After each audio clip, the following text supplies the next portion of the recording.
গোপালগঞ্জ জেলার নামই বদলে যাবে, বুঝছেন? গোপালগঞ্জ আর থাকবে না। আল্লাহর গজব করবে আপনারা যা শুরু করে দিয়েছেন। কতগুলো আলেমকে হত্যা করেছেন, এতিমকে হত্যা করেছেন, কতগুলো বিডিআর অফিসারকে হত্যা করেছেন। সেদিন কি কোথায় ছিল হাসিনা? সেদিন হাসিনা কোথায় ছিল?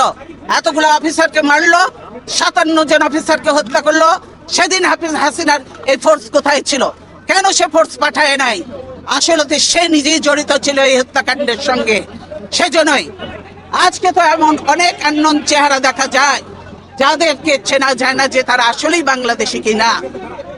বাংলাদেশের আজকে যে কর্মসূচি ছিল, আপনারা যদি দেশকে ভালোবাসতেন তাহলে আজকে ছিল আমাদের সার্বভৌমত্ব রক্ষা এবং